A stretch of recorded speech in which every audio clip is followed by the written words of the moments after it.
안녕하십니까. 오늘은 3주차 1차시 전자조달 관련 법 규정입니다. 처음부터 법 얘기를 하면 솔직히 재미가 없죠.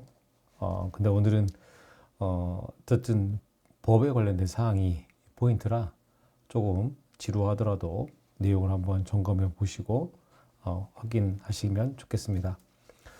전자조달은 사이트 사용법이 아니라 그 정해진 룰이 있는 게임이라고 보시면 될 것 같습니다. 정해진 게임에 또 룰을 모르고 거기 참여하게 되면 아무리 실력이 좋아도 규칙 위반으로 탈락을 합니다. 예를 들어서 여러분이 어떤 과제를 숙제로 제출을 했을 때 그 LMS 시스템에다가 제출을 확인을 한다고 메일을 받았거나 안내가 받았는데, 그럼에도 불구하고 뭐 다른 시스템에다가 제출하거나 또는 시스템이 아닌 뭐 메일로 혹시 잘못 보낸다고 하면은 아무리 좋은 내용이라도 거기에 관련된 제출 방식이 틀렸으니 0점 처리할 수밖에 없는 겁니다. 조달 제조도 똑같습니다. 입찰 내용, 이전에 제출 방식, 공고 방식, 공개 의무가 법으로 정해져 있습니다. 오늘은 목표는 딱 하나입니다. 전자조달법 규정 전체의 어떤 내용을 머릿속으로 그려보는 것으로 보시고요. 그 지도가 먼저 만들고 그 다음부터 그 위에 여러분들이 찾아가는 그런 길을 보시면 좋을 것 같습니다. 이게 왜 중요하냐면요. 어쨌든 공공기관이나 공기업 또는 G2B 나라장터 쪽에서 그 조달을 모르면 일을 시작하기 어려웠을 것 같습니다. 그리고 몰라서 또는 뭐 수요기한 담당자나 또는 조달업체 담당자 입찰에 참가할 때 그런 내용을 잘 모르고 공고를 누락하는 거나 또는 제출 서류를 빼먹고 공고 또는 공개를 하게 되면 그 일이 처음에는 그냥 뭐 아무렇지도 않게 생각하지만 시간이 지날수록 그 부분이 더욱 딜레이가 되고 또 재공고 또는 취소 공고를 통해서 처음부터 다시 돌아가는 그런 상황이 생길 수가 있을 것 같습니다. 그런 측면에서 예방이 필요하다는 것을 좀 강조하고 싶습니다. 한편 공공조달 관리사도 아무래도 이런 분야에 조금 제도적인 측면도 아마 나오지 않을까 생각이 드는데요. 아직 뭐 구체적인 어떤 내용이라든 이런 부분들이 없기 때문에 어떻게 진행이 될지는 조금 궁금하긴 합니다. 그래서 오늘은 핵심 한 줄은 전자조달은 사이트 기능이 아니라 법으로 굴러가는 그런 절차라고 이해하시면 좋겠습니다. 그래서 이런 측면에서 여러분들이 먼저 체크될 만한 질문을 조금 해보도록 하겠습니다. 여러분이 조달 업무를 한다면 큰 어떤 실수를 하면 큰일 날 부분이 무엇이 있을까요? 예상되는 부분이 있다면 한번 고민해 보시면 좋겠습니다. 보통 입찰 공고나 뭐 조달 업체 입장에서는 이 특정한 날짜에 제안서를 제출을 하고 또 입찰서를 제출을 해야 되는데 그 기간을 지났거나 또는 잘못된 입찰 서류를 제출했거나 또 어떤 입찰 참가 등록증에 대한 어떤 라이센스가 만료가 됐거나 이런 경우가 해당되지 않을까 싶습니다. 두 번째로는 과제 제출을 혹시 메일로 보내도 되는지 또는 LMS 러닝 매니지먼트 시스템으로만 되는지 이런 건 정하는 것이 있을 텐데 뭐 그런 과정에서 잘못 보냈을 경우가 혹시 있었지 않았나 한편으로 좀 묻고 싶습니다. 왜 굳이 전자로 이렇게 하는 방법이 좋은지 그런 부분들은 한 번 더 고민해 보면 좋을 것 같습니다. 예를 들어서 지난 시간에 배웠던 효율성 측면에서 빠르고 정확하고 또 부인 방지할 수 있는 그런 보안성 측면이라든가 또 기록이 남기 때문에 투명성 부분이 또 강조되지 않을까 생각이 듭니다. 그래서 오늘 전자조달 관련된 법령이 이해된 부분에 대해서는 크게 전자거래에 관련된 법령과 공공조달을 위한 법령 그리고 전자조달에 위한 법령이 있습니다. 이 세 가지 큰 틀에서 해당되는 법령을 조금씩 살펴보고 거기에 해당되는 세부 규정과 지침을 알아보도록 하겠습니다. 첫 번째로는 전자거래를 위한 법령들입니다. 아무래도 큰 시스템에서 이루어지기 때문에 다양한 어떤 투명성과 공정성과 또 효율성 측면에서 강조를 할 수밖에 없을 것 같습니다.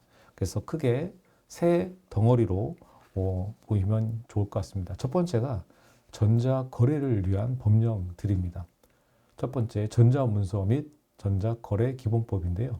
전자문서와 전자거래의 법률 관계를 명확하게 하고 안정성과 신뢰성을 확보하여 이용을 촉진하는 내용이라고 보시면 될 것 같습니다. 그리고 전자서명법은 전자문서의 이용을 활성화하기 위하여 전자서명에 관한 기본적인 사항을 정하고 있습니다. 세 번째로는 전자정부법입니다. 행정업무의 전자적 처리를 위해 기본 원칙, 절차 및 추진 방법 등을 규정하고 있고요. 행정정보 공동이용 시스템을 통해서 정보를 보유기관과 이용기관을 나눠서 그 해당되는 정보가 필요한 것들을 원스톱 서비스 또는 민원24 같이 정보를 떼주는 이런 어떤 사항들을 전반적으로 관리를 하고 하는 법령이라고 보시면 될 것 같습니다. 다음으로는 전자 거래를 위한 법령에 대한 부분을 설명을 드렸고, 다음으로는 공공조달을 위한 법령, 이게 어떻게 보면은 가장 핵심적인 규정이 되지 않을까 싶습니다. 그래서 국가계약법 있고 거기에 또 지방계약법이 있는데요. 국가계약법은 보면은 중앙정부라고 보시면 될 것 같고요. 지방계약법은 지방자치단체, 지방정부를 위한 법령이라고 보시면 될 것 같아요. 내용은 대동소이합니다만 거기에 주관 부처가 옛날 기획재정부, 지금 재정경제부가 되겠죠. 여기에 정책 제도과가 있고 지방계획법은 행정안전부의 회계제도과에서 이 업무 법령을 담당하고 있습니다. 이 조달사업법은 조달청에서 조달에 관련된 시스템 및 사업을 관장하기 위해서 만들어진 법령이라고 보시면 될 것 같고요. 그래서 이제 요 세 가지 중심으로 진행을 하는데, 계약에 관련된 사항은 국가계약법, 지방계약법이 있고요. 그 하위 계약 예규 및 지방 예규가 있습니다.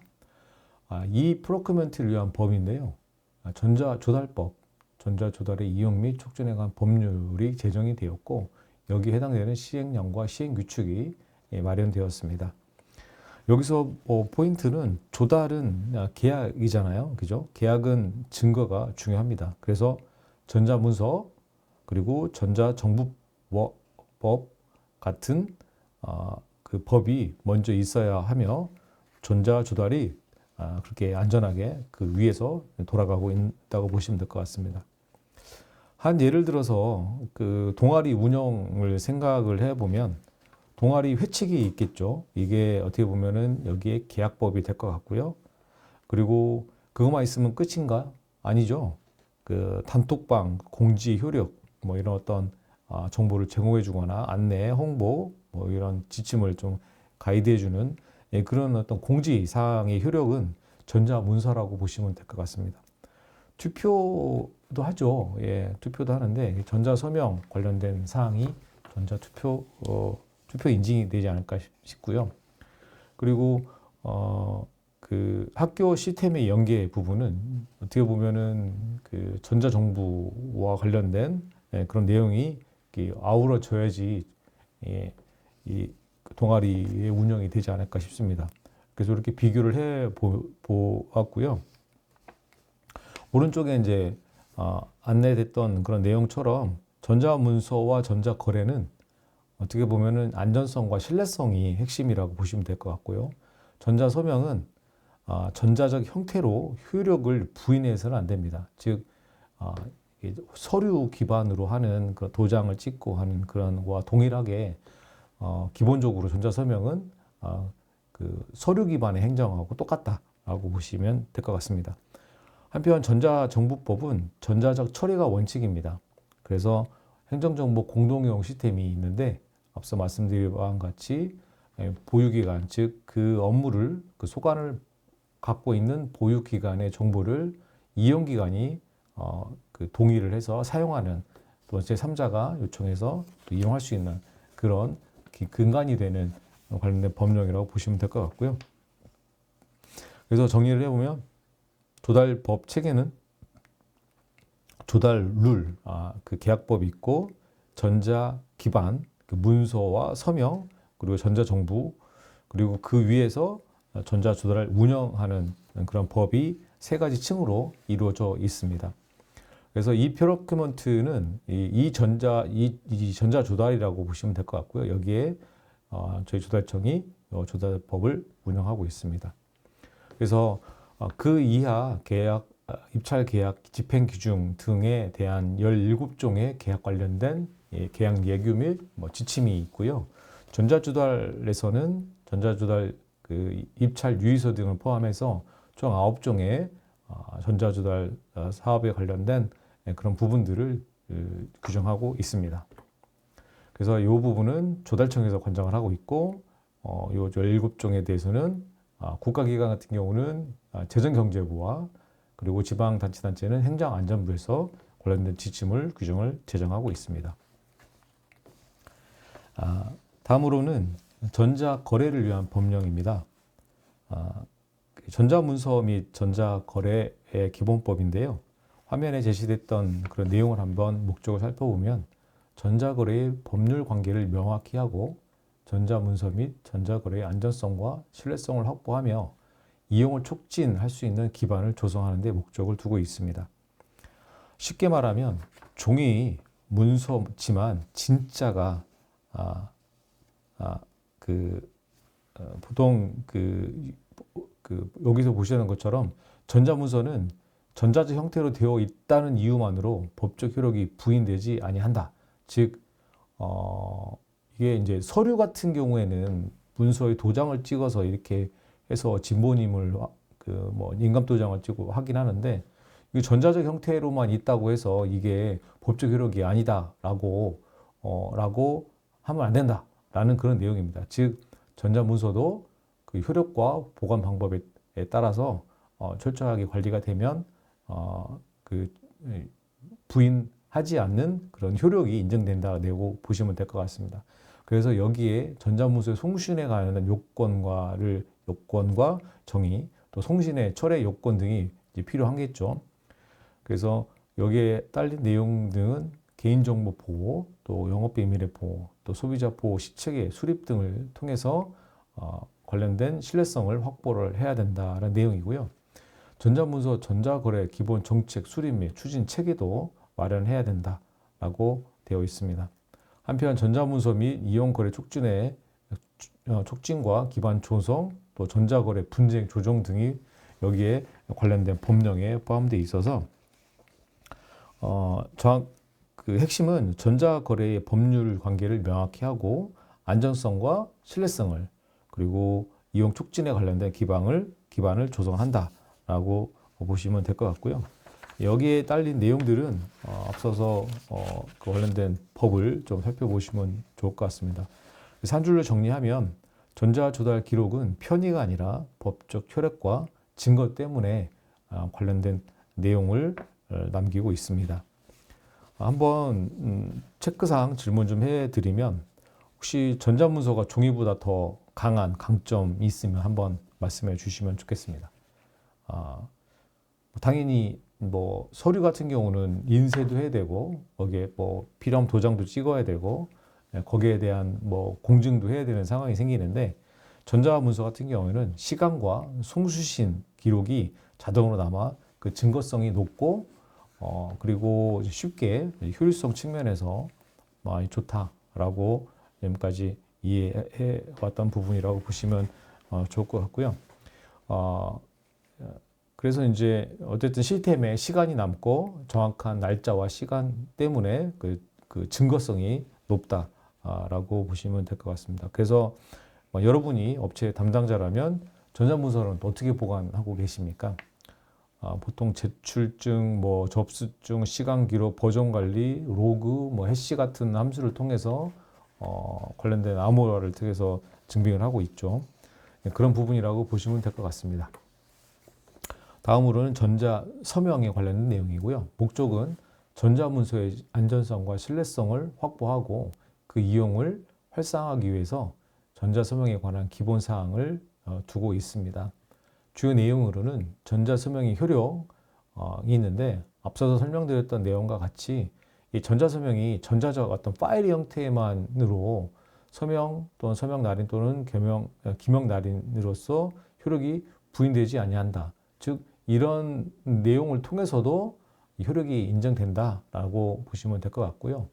최근에는 다양한 전자적인 추가적인 어떤 정책에 따라서 보안을 활성화하고 있습니다. 즉 다양한 전자 서명 수단, 생체 인증, 블록체인 등을 통해서 그걸 활성화를 하고 있습니다.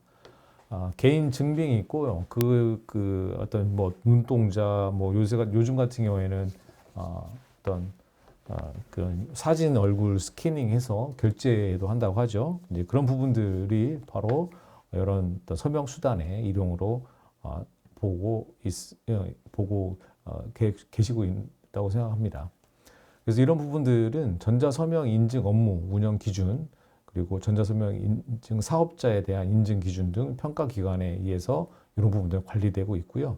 전자문서의 시점 확인과 전자서명 생성 정보 보호 등이 아무래도 전자서명에서는 또 중요한 해당되는 주요 법령 꼭지라고 보시면 될 것 같습니다. 그래서 전자조달에서는 전자서명이 왜 중요한지 다시 한번 살펴보면, 입찰 계약은 누가 제출했는지가 중요한 핵심 사항입니다. 그래서 전자서명은 본인의 확인, 그리고 위변조 방지, 그러니까 나중에 부인을 못하게, 쉽게 말해서 내가 이걸 안 했다 라고 이제 못하게 하는 그런 역할을 하게 됩니다. 그래서 전자서명 수단으로는 생체 인증 또는 블록체인을 통해서 활성화하고 있고요. 최근에는 어쨌든 이런 인증 업무와 인증 평가 기관을 통해서 대체적으로 이걸 확인하고 검증을 하고 있습니다. 그래서 혹시 뭐 이런 계정을 쓰거나 인증수단 관리가 허술하게 하면 누가 제출했는지 문제가 생길 수가 있습니다. 그래서 항상 그런 부분들을 잘 관리를 하고 보안적인 측면에서 엄격하게 관리를 해야 될 필요성이 있습니다. 그래서 전자서명은 누가 했는지를 증명해서 전자입찰, 전자계약의 어떤 신뢰를 만드는 기본 과정이라고 이해하시면 좋을 것 같습니다. 그래서 뭐 한번 체크 질문을 해보면, 전자서명은 도장과 비교하면 무엇이 더 좋을까요? 뭐 답은 뭐 위변조 대리 사용 방지 측면, 그리고 시간 로그 기록 측면, 또 본인 확인 강화 측면에서 아무래도 도장과 어떤 관리적인 측면, 시점 측면이 더 우수하지 않나 생각을 합니다. 다만 그 효율성 측면과 투명성 측면에서 보완이 좀 필요하다. 그 부분은 명확히 한번 짚고 넘어가야 될 것 같고요. 내가 안 눌렀다. 분쟁을 막으려면 무엇이 필요할까요? 뭐 아까 고민했던 어떤 시점 확인, 타임 스탬프, 접근 통제, 권한 관리, 그리고 전자 서명 등이 필요한 기술이라고 보면 될 것 같습니다. 한편 회사에서 인증서를 한 사람이 어떤 공유하면 어떤 문제가 생길 수 있을까요?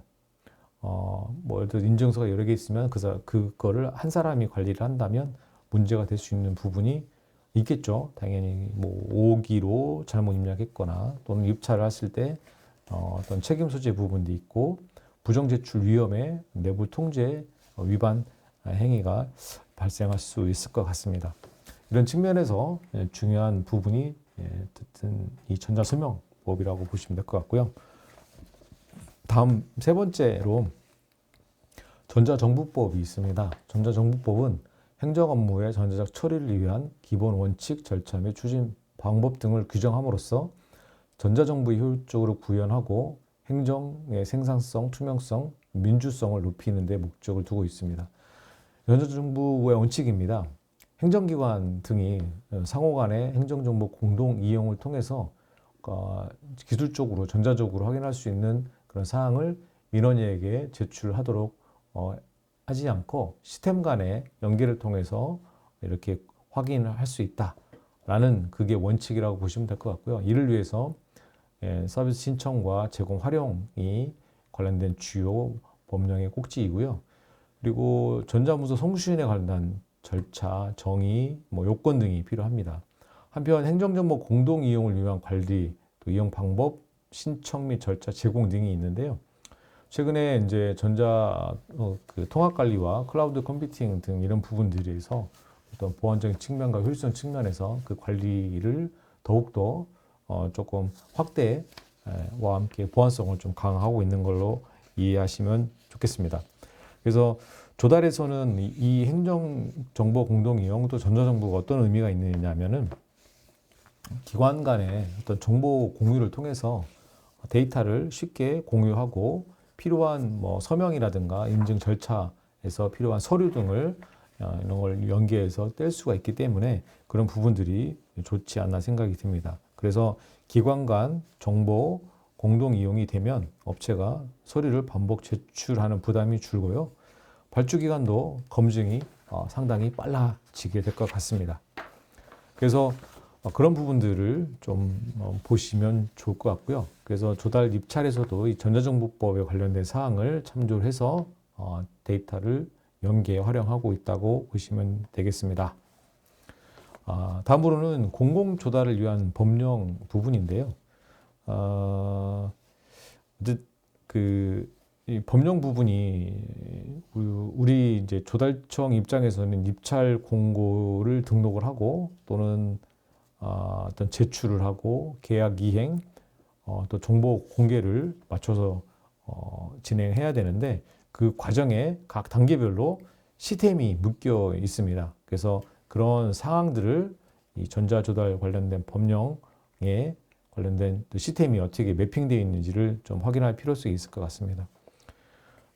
이 공공조달에 관련된 이 전자조달 그 법령 부분은 어떻게 보면은 방금 말씀드린 입찰 공고 등록이라든가 그리고 거기에 관련된 서류를 제출하거나 그런 부분들을 한번 체크해 볼 필요성이 있을 것 같습니다. 그래서 국가계약법에서 전자조달 시스템을 어떻게 정의했냐면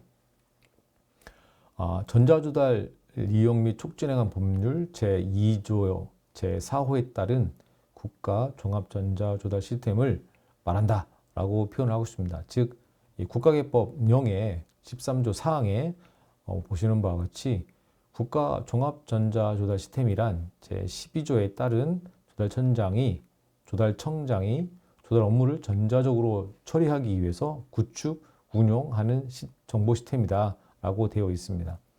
한편 그 지방계획법 행안부 장관이 그 관리하고 있는 이 부분에서는 지정정보 처리 장치라는 이름으로 표현을 했는데요. 계약을 체결하는 경우에는 행안부 장관이 지정하는 정보 처리 장치를 이용한다. 이게 되어 있고요. 행정안전부 장관이 관련된 사항을 고시 지정할 수 있다라고 되어 있습니다. 그래서 행정안전부에서 별도로 정하는 나라장터와 비슷한 시스템이 보시는 바와 같이 지방자치단체에서는 공사, 용역, 물품, 구매, 제조에 관한 입찰은 저희 조달청 나라장터를 통해서 즉 국가종합전자조달 시스템 www.g2b.go.kr로 들어와서 이제 입찰을 진행하면 되고요. 단체급식, 식자재, 입찰 이런 부분들은 여기 www.it.co.kr로 공고를 관리를 하고 있습니다. 그리고 수의계약 전문공사 2억 원 이하, 2천만 원 이하의 입찰 간행물에서는 교육기관 전자조달 시스템도 있고요.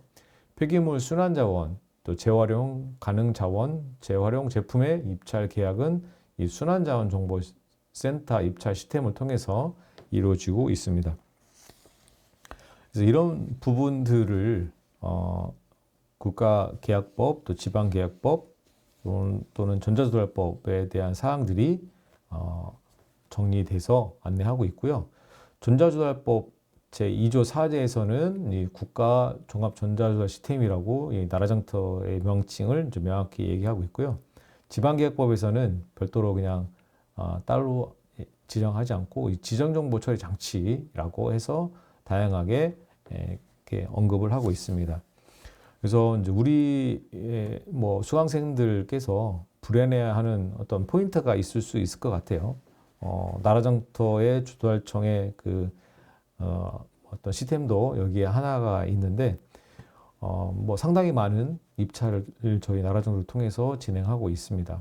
그래서 발주기관, 뭐 업체가 시스템을 혹시 착각을 해서 잘못 올리거나 또 제출을 못하는 경우가 있을 경우는 어려움이 있겠죠. 그래서 항상 어느 시스템에 있는지를 좀 점검하고 확인할 필요성이 있는데요. 어쨌든 자기가 입찰을 공고를 내고 확인하는 그런 시스템으로 이런 정도의 지정정보 처리와 처리 장치와 전자조사 시스템이 있다 정도만 이해하시면 도움이 될 것 같습니다. 다음으로는 공공조달을 위한 법령 부분인데요. 이 법령은 이제 가장 기본이 되는 게 이제 입찰 참가 자격 요건을 증명하는 부분이 될 것 같습니다. 국가기획법 시행규칙 14조에 표시되는 바와 같이 입찰 경쟁 업무를 효율적으로 집행하기 위해서는 미리 경쟁 입찰 참가 자격을 등록을 해서 다양하게 원스톱 서비스로 제공할 수 있게끔 하는 부분을 미리 등록을 하셔야 될 것 같아요. 그래서 이런 등록은 하는 경우에는 다음 각호의 사항을 전자조달 시스템에 게재해야 한다. 그리고 그 게재된 등록사항은 다른 기관의 장 또는 계약 담당 공무원에도 등록한 것으로 본다라고 명확히 되어 있습니다. 그래서 원스톱 서비스가 가능하다. 한 곳에서 싱글 윈도우 개념으로 관리되고 있습니다. 그래서 전자조달은 누구나 들어와서 입찰이 아니라 자격을 먼저 등록을 하고 그 다음에 입찰을 할 수 있는 구조이고요.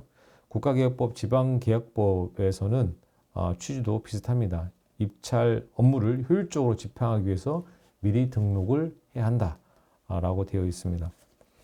뭐 한편으로는 수강시청 여러분들 하셨을 것 같긴 한데 학생 인증이 되어 있어야 하죠. 먼저 그 학생이 등록을 해야지 수강시청을 할 수 있는 것처럼 여기도 입찰 참가 자격을 등록을 해야지 입찰에 참여할 수 있다고 보시면 될 것 같아요. 그래서 이런 부분들을 뭐 한번 등록해두면 여러 계약 담당자가 그 등록을 활용할 수 있다라는 그것이 여기서 포인트인 것 같습니다. 즉 등록사항을 전자 시스템에 미리 등록을 게재를 하면 다른 기관에서도 그 등록한 정보를 가지고 효과적으로 이용할 수 있다라고 해석이 됩니다. 그래서 핵심 부분은 어쨌든 등록 관리가 엉키지 않게 부정이나 이런 참여가 안 되도록 관리의 어떤 자격 수반을 잘 대응을 해야 될 것 같습니다. 한 줄로 정리하면 어떤 자격 사전 등록은 입찰 전에 신분증 검사부터 하자는 그런 장치라고 보시면 될 것 같아요.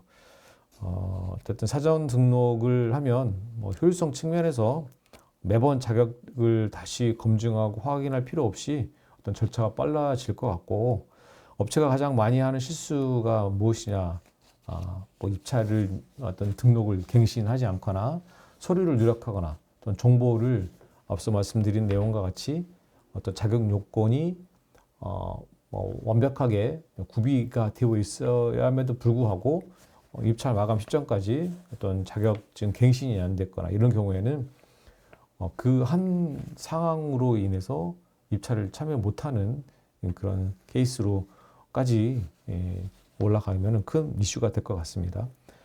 다음으로는 이제 PQ 심사 관련된 내용인데요. 입찰 참가 자격을 미리 심사를 하는 겁니다.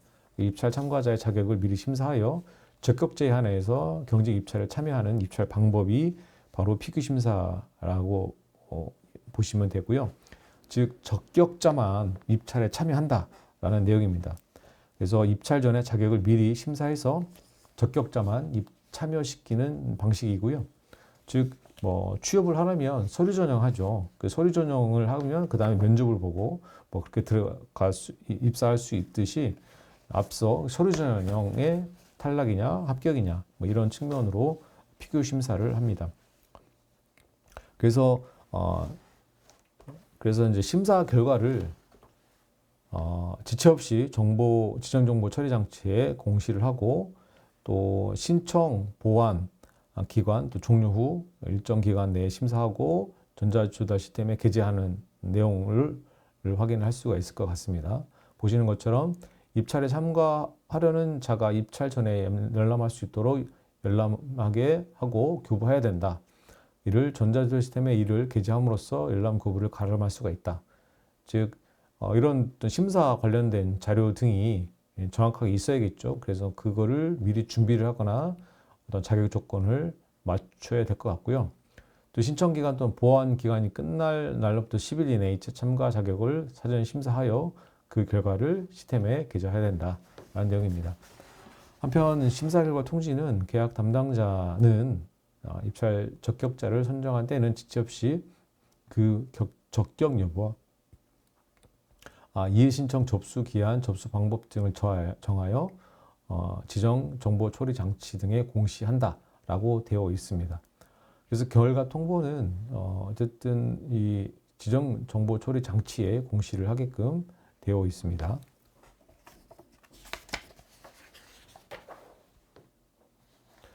다음으로는 입찰 공고입니다. 여기서부터는 진짜 실무적인 접근을 해야 되는데 입찰 공고는 입찰 방법에 의하여 경쟁에 붙이고자 할 때는 이에 명예 특별한 규정이 있는 경우를 제하고는 전자조달 시스템을 이용하여 공고해야 한다라고 되어 있습니다.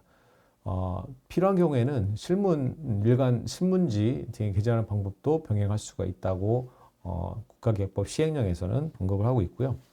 입찰 관련된 서류를 배부를 할 때인데 공사의 입찰 또는 뭐 물품 제조, 구매, 임차 및 용역 등의 입찰에서도 관련된 서류를 해당 시스템에 게재를 하고 입찰에 관련된 서류를 여기도 마찬가지로 게재함으로써 열람 교부를 가름할 수 있다라고 되어 있습니다. 즉 특별하게 입찰 공고는 나라정퇴한다 그렇게 보시면 될 것 같고요. 필요한 경우에는 신문지나 이런 일간지에다가 병행할 수 있다라고 보시면 될 것 같습니다. 한편 지방계약법에서도 지정정보 처리 장치를 이용해서 공고한다. 다만 인터넷 홈페이지를 이용해서 병행할 수 있다라고 표현을 하고 있고요. 입찰 관련된 서류를 배부를 할 때는 여기에서 다운로드 할 수 있게끔 그렇게 열람할 수 있게끔 또 교부를 가름한다. 이것은 지정정보 처리 장치, 즉 나라장터나 이런 쪽에다가 게시를 함으로써 교부를 가름한다 내용이고요. 물품도 마찬가지로 이런 서류를 지정정보 처리 장치에 게시를 한다라고 국가기획법과 마찬가지로 지방기획법도 이렇게 해당되는 법령에 표시를 하고 있습니다. 다음으로는 등급별 유자격자 명부 운영인데요. 요거는 제한 입찰 기준으로 미리 보시면 될 것 같습니다. 즉 등급별 유자격자 명부 운영인데요. 쉽게 말해서 공사를 운영 또는 규모별로 나누고 거기에는 참가 기준을 미리 공고해서 자격 있는 업체 풀을 운영한다라는 것입니다. 그래서 어떤 공사는 추정 가격 일정 금액 이하 시공 능력 가진 업체를 유자격자로 본다. 이런 기준 있고 그래서 이제 등급과 유형 이런 부분들을 명부를 운영을 해서 여기에 맞는 풀에 해당되는 제한 경쟁을 한다라고 이해하시면 될 것 같고요. 그거를 미리 정의를 해서 참가 자격 등록 신청을 할 수 있게끔 이런 부분들이 국가기획법이나 지방기획법에 명시되어 있습니다. 그래서 이제 방금 말씀드린 거와 같이 이제 조달청 등급별 유자격자 명부 등록의 운영 기준에 따르면 시공 능력 금액 기준으로 또는 토목공사 기준 이런 부분들이 표현되어 있고요. 여기에 따른 관련된 어떤 자격 요건이라든가 시공 능력 평가 금액에 따라서 입찰 참가 자격을 등급으로 구분을 해서 관리를 하고 있다라고 이해하시면 좋겠습니다. 다음으로는 공고가 됐고 그 다음에 입찰서를 제출을 하는 관련된 조항을 좀 살펴보면은 입찰서 제출은 원칙적으로 전자조사 시스템을 통해서 이용해야 합니다. 보시는 바와 같이 입찰자가 입찰 서류를 제출하는 경우 전자조달 시스템을 이용하여 입찰서를 제출하게 해야 한다. 다만 미리 기획재정부, 지금 재정경제부인가요? 와 협의한 경우 전자조달 시스템 외에 각 중앙관서장이 지정 고시한 정보처리 장치를 이용하여 입찰서를 제출할 수 있다. 그리고 전자 입찰서 제출 예외 사항이 있는데요. 뭐 국제 입찰의 경우에는 해외 같은 업체들도 있죠. 또는 이 시스템을 이용하는 경우 어려운 경우에 해당되는 경우는 직찰로 처리해야 되지 않을까 싶습니다. 그래서 그런 부분들에 대한 내용이 여기고요. 추가적으로 지방각법에서는 입찰자가 입찰서를 제출하는 경우 지정 정보 처리 장치를 이용하여 입찰서를 제출해야 한다. 다만 행안부 장관과 협의한 경우에는 별도로 따로 정하여 입찰할 수 있다라고 되어 있고요. 예외사항으로도 마찬가지로 공고서에 표시한 장소 LC의 입찰서를 직접 제출할 수 있다. 다만 우편 등으로 또 편의를 또 확보를 하게끔 지방계획법도 이렇게 안내가 되고 있습니다. 다음으로는 견적 관련된 가격 결정인데요. 수의계약 중에 추정가격 2천만 원을 초과하는 수의계약 경우에는 전자조달 시스템을 이용해서 견적서를 제출하도록 해야 한다. 혹시 그런 부분들과 함께 시스템을 통해서 견적서를 제출하는 경우 그 견적서 제출에 관한 사항은 이 전자조달 시스템을 이용하여 안내 공고해야 된다라고 되어 있습니다. 공고를 통해서 제출받게끔 부분이면 이해하시면 좋겠습니다. 그래서 원칙적으로 그 경쟁 입찰에 대한 부분은 다양한 상황이 생길 수도 있겠지만 보통 입찰에서의 큰 경쟁은 아니지만은 조그만 금액의 어떤 단가가 약한 수의계약에서도 일정 금액 이상, 즉 2천만 원을 초과하는 경우에는 미리 견적을 받아서 비교를 해서 하는 절차가 있는데 이게 바로 이 견적 경쟁이라고 보시면 될 것 같습니다. 예를 들어서 이런 게 있죠. 노트북을 여러분들이 살 때 한 군데에서만 보고 사는 것이 좀 불안하겠죠. 그래서 최소 두세 군데의 어떤 견적을 비교를 하고 거기에 대해서 경쟁으로 또 하는 부분이 바로 이 견적 경쟁이라고 보시면 되겠습니다.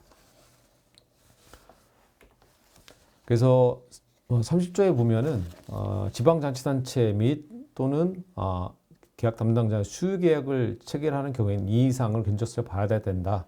그리고 2 이상부터 받은 견적서를 제출을 받은 경우에는 재공고 사항에 실시하지 않고 수의계약 체결할 수 있는 경우에는 이렇게 지정정보 처리 장치를 이용한다라고 되어 있어요. 즉 2 이상 견적 입찰이라든가 수의계약 같은 경우에도 지정정보 처리 장치를 이용해서 계약해야 된다. 즉 나라장터 같은 이런 시스템으로 보시면 될 것 같습니다. 아울러서 지정정보 시스템에 예외적 사항이 있는데요.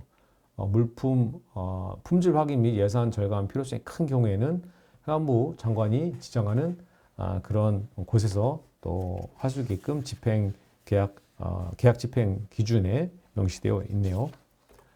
다음으로는 규매구역의 사전교육공개인데요. 국가계약법에서는 분기별로 입찰에 붙일 계약 목적물을 규격 이런 과업 내용에 대하여 전자조달 시스템에 미리 공개해야 한다라고 이 국가계약법의 제 시행령 92조에 되어 있고요. 또한 그 정부 입찰 및 계약 집행기준의 지침에 따르면 계약 담당 공무원은 물품 및 용역을 경쟁 입찰에 붙이고 할 때는 구매 규격, 즉 어떤 요구사항이겠죠. 장비 스펙이나 어떤 물품 내용을 사전에 공개를 해서 진행해야 된다. 다만 5일간 하고 이걸 나라장터나 전자조달 시스템을 통해서 공개한다 하고 되어 있습니다. 한편 지방계약법에서도 여기 제9조의 2항에 구매 규격 사전 공개라는 내용이 있는데요. 입찰에 붙이는 경우에는 입찰 공고 전에 물품과 용역의 구매 규격을 업체에 사전 공개를 해서 이를 의견을 제시할 수 있다라고 되어 있습니다. 즉 규격이 잘못됐거나 또는 독소 조항에 있는 사항들이 있으면 의견을 게시해서 보완 수정할 수 있게끔 하는 법령이 있고요. 마찬가지로 조달청 내전 업무 처리 규정에서도 이 소프트웨어사 같은 경우에는 뭐 특별히 더 5일 이상 또는 뭐 금액 일정 금액 이상인 뭐 5억 원 이상 같은 경우는 10일 동안 하게끔 되어 있습니다. 다만 이제 사전 계획 공개 예외 사항으로는 보시는 바와 같이 이런 내용들로 필요에 따라서 예외 처리를 하고 있는데요. 수의계약인 경우에도 조달청에서는 교육 공개를 진행하고 있습니다. 다음으로는 협상에 의한 계약 제안서 제출 부분인데요. 이 부분은 국가계약법 43조 제4항에 협상계약 내용이 있습니다. 즉 제한요청서를 필요한 경우에는 구비를 해서 전자조사 시스템에 게재함으로써 필요한 서류를 교부를 가름하게 했고요. 6조에 보면 제안서 등의 제출에서 전자조달 시스템 또는 발주기관의 정보 처리 장치를 이용해서 제출을 하도록 해야 한다라고 되어 있습니다. 협상의 체결 기준 제6조 3항에 추가적으로 운편이나 전자우편, 인편을 두고 제출할 수 있게끔 또한 보완사항을 제시를 했고요. 지방계약도 마찬가지로 43조에 제한 요청서 등 필요한 서류를 나라장터나 지정정보 처리 장치에 게재함으로써 그 교부 이렇게 배부하는 거를 가름한다. 즉 이걸로 대신한다라고 보시면 되고요. 제안서는 업체가 제출하기 때문에 여기에 해당되는 공고와 제안 요청서에 따른 내용에 따라서 제안서 몇 부를 언제까지 어떻게 제출한다라는 내용이 관련된 사항이 이제 공고서에 명시가 되어 있어야겠죠. 다음으로는 입찰 참가 자격의 제한입니다. 부정당 업체는 입찰 참가 자격을 제한을 해야겠죠. 그래서 입찰 참가 제한 처분을 받은 경우에는 제한 기간 개시일까지 그 나라장터 등에 게재를 하고요. 다음 각 코의 사항을 그 입찰 자격 기간의 개시 전까지 이렇게 공개를 하게끔 되어 있습니다. 국가계약법 시행령 43조 제4항에 어쨌든 부정당 업체에 대한 사항은 그 입찰에 참가를 못하게끔 제재를 하고 있습니다. 한편 지방계약법도 마찬가지고요. 입찰 참가 자격을 제한하는 경우에는 게시를 하고 또 공개를 하게끔 되어 있고요. 이런 부분들은 입찰할 때, 또 투자를 때, 또 개찰할 때 해당되는 시그널이 계속 알람이 옵니다. 이거는 입찰 부정당 업체다라고 해서 이런 부분들을 잘 걸리지 않도록 조심해야겠죠. 다음으로는 이제 계약 정보 공개 부분인데요. 국가계약법 시행령에 보면은 계약 관련된 사항을 공개를 하게끔 되어 있습니다. 그래서 국가기관 같은 경우에는 분기별로 발주 계약을 입찰에 붙일 계약 목적물의 규격, 계약 체결, 계약 변경 등 계약 기간에 관한 사항을 시스템을 통해서 공개해야 한다라고 되어 있고요. 이 주요 내용이 이런 내용이 있습니다. 즉 분기별로 발주 계약, 목적, 예산액, 그리고 계약 목적물의 규격에 관한 사항, 제조 물품 같은 경우에는 이제 특징, 성질, 이런 욕구 사항에 대한 조건이 있고요. 용역 과업에서는 과업 목적물에 해당되는 용역 세부 사항이 있습니다. 계약 체결에 관한 사항이 있습니다. 목적 있고요, 날짜, 추정 가격, 예정 가격, 그리고 계약 금액 등이 포함되어 있습니다. 또 계약 변경되는 사항이 또한 공개가 되어야 되는데 뭐 어떤 내용이 바뀌었고 어떤 식으로 왜 이걸 바뀌었는지 사유와 그에 따른 검사 검수 및 계약 완료일을 공개를 하게끔 되어 있습니다. 다만 지방자치단체 같은 경우에는 이런 발주 계약에 대한 입찰 계약은 보시는 바와 같이 공개를 하게끔 되어 있고요. 여기에서는 지방자치단체 인터넷 홈페이지에 공개해야 된다라고 되어 있습니다. 이런 내용들은 마찬가지로 발주 계획에서는 사업명과 규모, 예산액, 그리고 입찰 공고 관련된 내용도, 그리고 개찰의 결과, 계약 체결 현황, 그리고 계약 내용의 변경 내용, 관리 감독 사항, 대가의 지급 현황까지 공개를 하게끔 되어 있습니다. 이제 끝으로 관련된 내용에 대해서 간단한 키워드만 한 번 더 점검하고 마무리하도록 하겠습니다. 국가개혁법은 지방정부와 중앙정부로 구분할 때 중앙정부에 해당하고요. 국가기관, 중앙정부가 계약할 때 지켜야 될 계약 법률이 국가계약법이고요. 이 부분은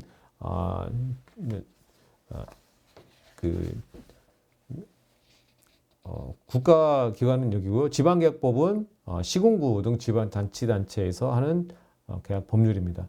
조달사업법은 조달청에서 관련된 나라 운영 및 조달 집행의 근거를 관리하고 있고요. 전자문서 및 전자거래기본법에 대해서는 전자문서의 보관, 분쟁 시 그 증거를 효력을 갖 수 있게끔 하는 내용이 담겨 있습니다. 한편 전자서명법은 도장같이 이 전자서명도 그 효력을 계약 입찰 단계에서 필요성을 제시를 하고 있고요. 전자정부법은 행정정보 공동 이용을 통해서 징구하지 않고 연계해서 공동화할 수 있는 어떤 법적 근거를 갖고 있습니다. 저희 조달청이 나라장터인데요. 그 이름을 국가종합전자조달 시스템으로 명하고요. 여기에 조달청이 조달 업무를 전자로 처리하는 정보 시스템입니다. 그리고 입찰 참가 사격 사전 등록이 있는데요. 우리 회사는 자격이 있다. 이렇게 미리 등록하는 제도라고 보시면 될 것 같고요.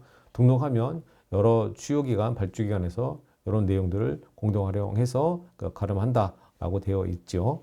입찰 공고 및 입찰 서류 제출 부분은 공고와 제출을 전자 시스템으로 하는 게 원칙이고 계약 정보 공개도 발주 단계, 입찰 단계, 계약 단계 또는 잔금, 대금, 검사 검수 등에 관련된 사항, 또 변경 사항까지 투명하게 공개함으로써 그 전자 조달 시스템 투명성을 높이는 예라고 보시면 될 것 같습니다. 자, 퀴즈로 마무리하도록 하겠습니다. 자, 전자 조달법 체계에 대해서 맨 처음에 봤는데 어떤 내용이 있었죠? 조달의 어떤 계약법 기준이 되는 부분이 있고요. 전자적인 측면에서는 전자정부, 전자조달 관련된 운영 근거가 필요합니다. 네, 그렇죠.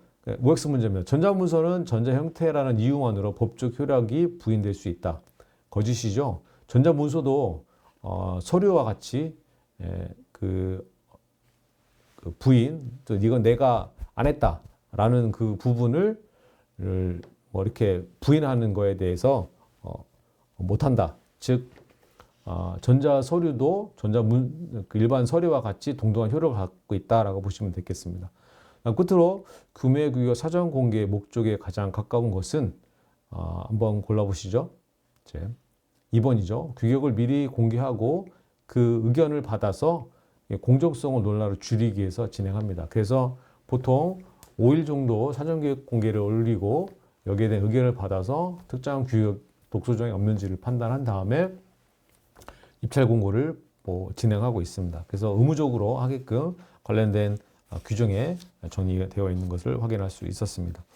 자, 이번 차시는 일단 정리를 해보면 전자조달, 전자정부법, 전자서명법, 그리고 국가계약법, 지방계약법 등 또 조달사업법에 따라서 조달과 관련된 사항 또 이를 위해서 전자적으로 서명을 통한 부인 방지를 하기 위한 내용으로 우리가 관련된 법령을 살펴보았고요. 전자조달은 사이트 사용법이 아니라 법을 통해서 굴러가고 있는 그런 규칙과 절차입니다. 그래서 여기에는 전자거래 기반의 전자문서, 전자서명, 전자정부와 함께 공공조달의 계약 법령, 지방계약법, 조달사업법 이런 것들이 구조화되어 있습니다. 핵심은 그죠. 효율성과 공정성, 투명성을 높이기 위한 장치라고 보시면 될 것 같고요. 여기에 딸린 내용들을 오늘 살펴보았습니다. 다음 차시에서는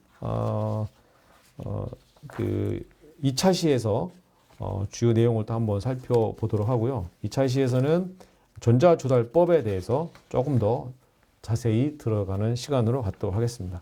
자, 지금까지 제 3주차 1차 강의 모두 마치도록 하겠습니다. 감사합니다.